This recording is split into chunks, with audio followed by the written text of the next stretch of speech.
예, 기자회견을 시작하겠습니다. 안녕하세요. 저는 경실련 부동산건설기업본부 김성달 국장입니다.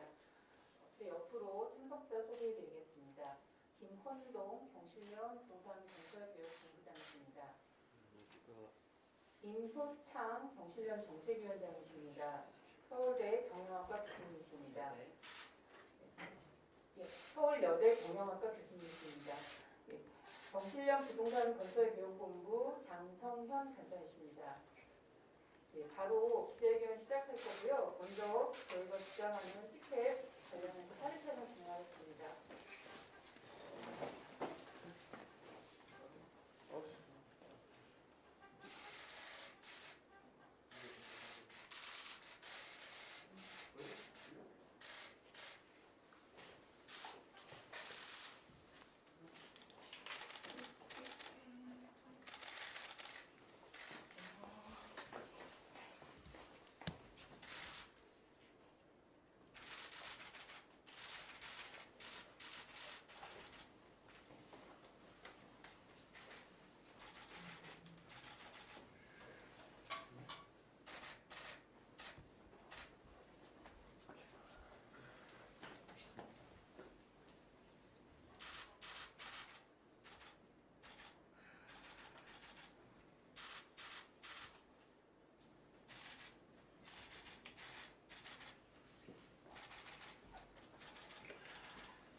먼저 오늘 기자회견을 하게 된 배경 취지에 대해서 경실련 정책위원장이신 임효창 교수님께서 말씀해 주시겠습니다.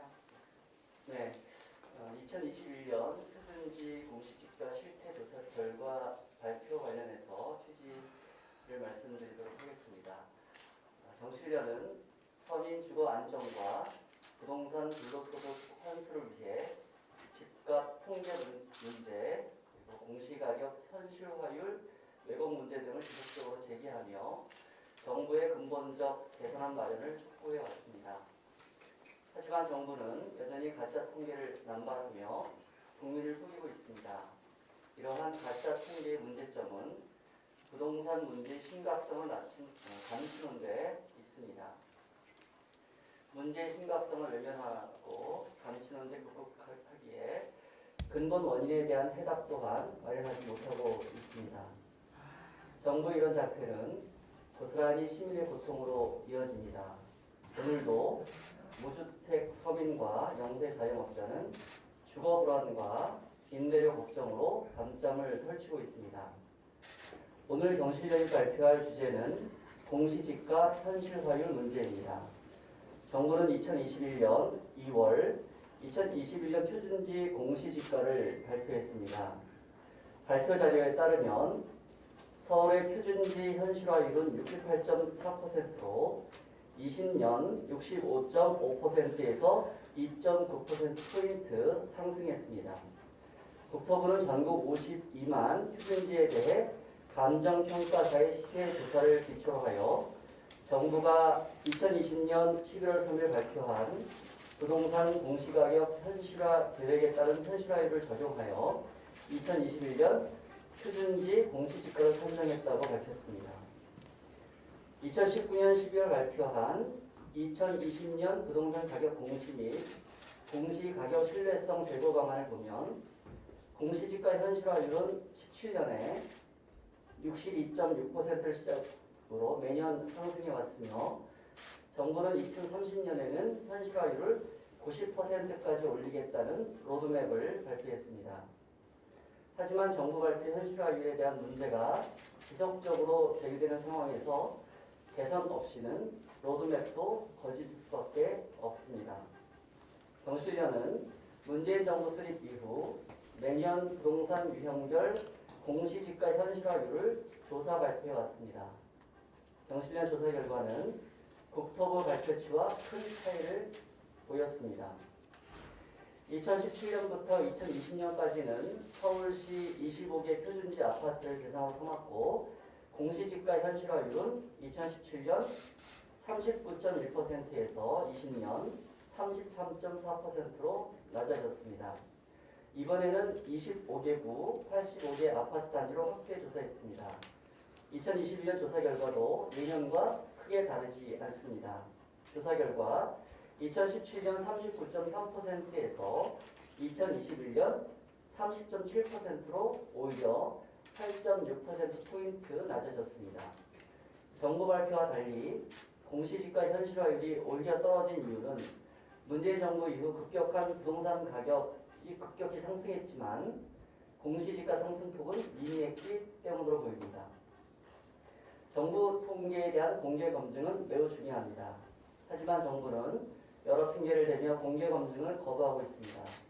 1990년 공시지가 제도 도입 이후 수십 년간 국토부 장관이 표준지 가격 결정 권한을 독점, 가격을 인위적으로 낮게 결정하며 정당한 보유세 징수를 방해한 것과 다름없습니다.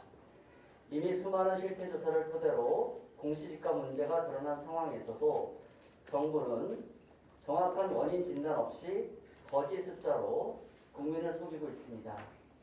이제는 공정과세를 정부의 거짓 의지에 맡길 것이 아니라 국회가 근본적인 제도 개선과 입법화에 나서야 합니다.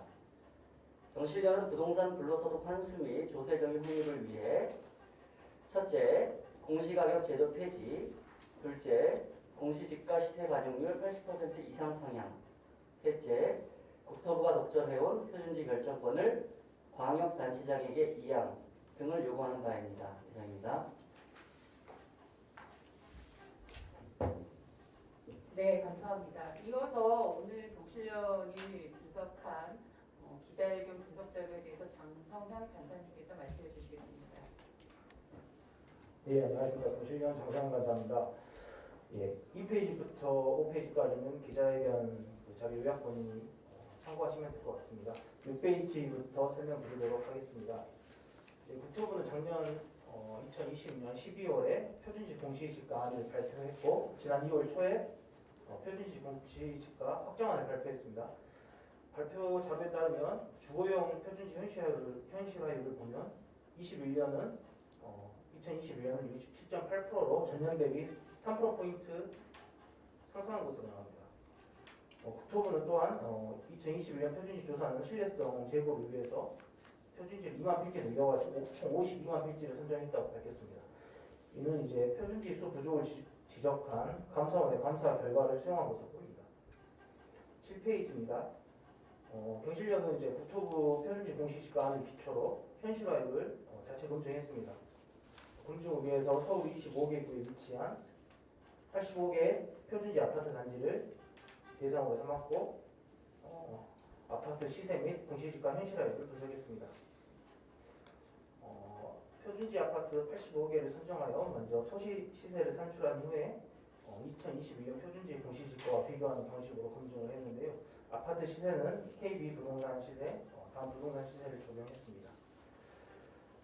조사 시점은 표준지 공시지가와 동일하게 매년 1월 기준으로 했습니다. 이제 분석 결과인데요. 85개 아파트 단지 중에 정부 발표치인 68.4%에 근접한 단지는 한 곳도 없었습니다. 50%를 넘는 경우도 9개 단지에 불과했습니다. 자치구별로는 이제 차이가 좀 크게 나타났는데요. 성동구가 22.1%로 가장 낮았고 서초구가 43.7%로 가장 높게 나타났지만 이도 정부 발표치인 68.4%보다는 크게 낮은 수치였습니다. 25개 자치구 전체 평균으로 보면 표준지 아파트 공시지가 현실화율은 30.7%로 정부 발표치의 절반에 미치지 못했습니다.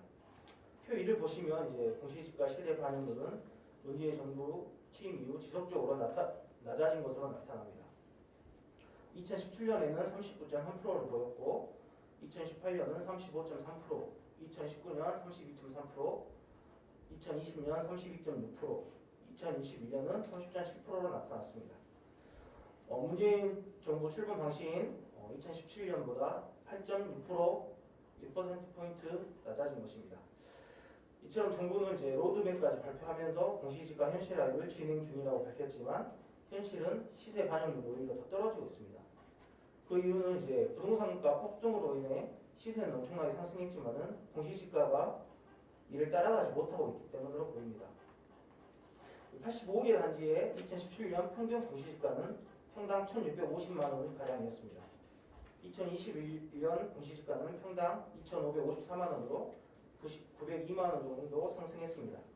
하지만 토지 시세는 2017년 평당 4,200만 원에서 21년 평당 8,328만 원으로 98%포인트 98% 상승했습니다. 표 2는 강남 3구와 비강남 22개구를 분리해서 살펴봤는데요. 강남 3구의 표준지 시세 반영률이 비강남 지역보다 더 높게 나타났습니다. 강남 3개구 표준지 아파트 11개 단지의 2021년 토지 시세는 평당 1억 4천만 원 가량이었지만 공시지가는 5,900만 원으로 현실화율은 42.2%를 보였습니다. 공시지가가 2,500만 원 상승한 것에 비해서 땅값은 6,200만 원 가량 상승해가지고 격차가 더 벌어졌습니다.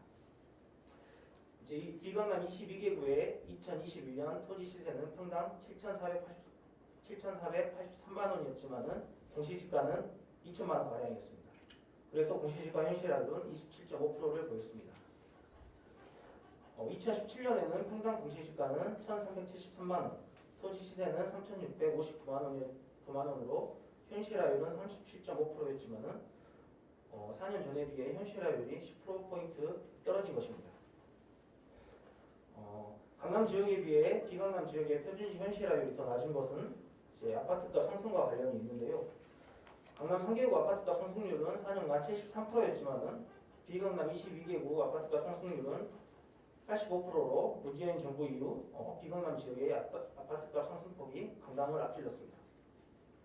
부동산 가격 상승폭을 알아보기 위해 서울 표준지 아파트 85개 단지의 4년간 아파트값 변화도 살펴봤습니다. 표 3을 보시면 됩니다. 2017년 1월 기준 강남 3개구 11개 아파트 단지의 평당 가격은 3,800만 원 가량이었습니다. 34평 기준으로 한 채당 13억 원 가량이었습니다. 하지만 아파트값 폭등으로 2021년 1월 기준 평당 6,636만 원으로 73% 상승했고 호당 가격은 9.5억 상승한 22.6억으로 나타났습니다. 4년간 한 10억 가까이 상승한 것인데요. 비강남 지역의 상승폭은 더 컸습니다. 17년 1월 기준 비강남 22개구 표준지 아파트의 평당 가격은 1,719만 원으로 공급 면적 34평 기준 5.8억 원이었습니다.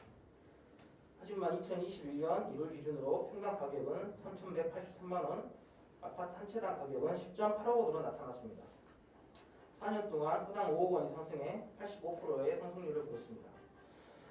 그동안 이제 강남 지역에 비해서 상대적으로 안정적으로 아파트값이 상승했던 비강남 지역까지 아파트값 상승폭이 크게 나타난 것인데요.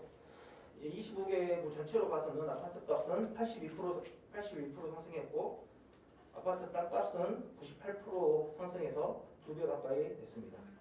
하지만 공시지가 상승률은 55%에 비해서 55% 상승에 그치면서 공시지가 시세 반영률이 2017년에 비해서 더 떨어진 것입니다. 10페이지 표 4를 보시면 강남 3구의 지구별 현실화율을 정리해 보았습니다. 강남구는 40.9%, 수초구는 43.7%, 송파구는 40.9%로 나타났습니다. 이제 개별 단지별로 살펴보면 송파구 잠실 에이스 단지의 현실화율이 가장 낮게 나타났는데요. 토지 시세는 1억 7,200만 원 가량이었지만은 공시지가는 4,700만 원으로 27.3%의 현실화율을 보였습니다. 재건축 후에 2019년 2월 입주한 기포주공 2단지의 현실화율은 32.4%로 두 번째로 낮았습니다. 표 5번입니다. 강남 22개구 74개 아파트 단지의 평당 토지 시세는 7,483만 원이었지만은 공시지가는 2,057만 원으로 27.5%의 현실화율을 보였습니다. 영등포구가 40.6%로 가장 높았고 송동구가 22.1%로 가장 낮았습니다. 이제 경실련이 공시지가 현실화율 문제를 지적할 때마다 국토부가 하는 주장이 있습니다. 12페이지 표 7을 보시면 됩니다. 국토부는 공시지가가 부동산 가격 공시법에 따라 나아지 상태로 결정되기 때문에 현재 건물이 존재하는 상태에서의 시세와 비교하는 것은 적절치 않다고 말합니다. 만일 국토부 주장대로라면 건물이 철거된 상태에 있는 재건축 단지, 다시 말해 아파트를 짓기 위해서 건물을 잃어버린 이런 택지의 경우에서도 정부 발표치인 68%에 근접해야 됩니다. 하지만 이런 나아지 상태의 택지도 마찬가지로 정부 발표치에 한참 못 미치고 있습니다. 최근 호수아비 분양가 심의로 문제가 된 서초구 레미안 원 베일리 아파트의 경우는 2019년 건물이 철거됐습니다. 하지만 최근까지 조합원 매물이 거래되고 있고 최근 실거래가가 반영된 시세 평균은 평당 8,560만 원입니다. 이 가격은 건축물이 철거됐기 때문에 고스란히 토지비로 봐야 하지만은 용적률 200%가를 고려할 경우 토지비는 평당 1.7억 원입니다. 이를 공시지가와 비교해 봐도 시세 반영률은 45%에 불과합니다. 국토부는 이제 공시지가 기초 자료인 가격 참고 자료로 해당 아파트 거래가가 아닌 용도 지역만 등인한 잠원동 부동산 거래가를 제시했는데 여기 거래가가 평당 1억 원이 되지 않습니다. 이외에도 최근 재건축이 진행 중인 기포주공 1단지, 군촌주공 아파트 등도 철거된 이후 나아지 상태일 경우 공시지가와 토지 시세를 비교한 결과 시세 반영률이 각각 33%, 52%에 불과했습니다. 예, 이상으로 마치겠습니다. 네, 이어서 정치련 분석 결과에 대한 보완 및 정치련 주장에 대해서 김헌동 본부장님께서 말씀해 주시겠습니다.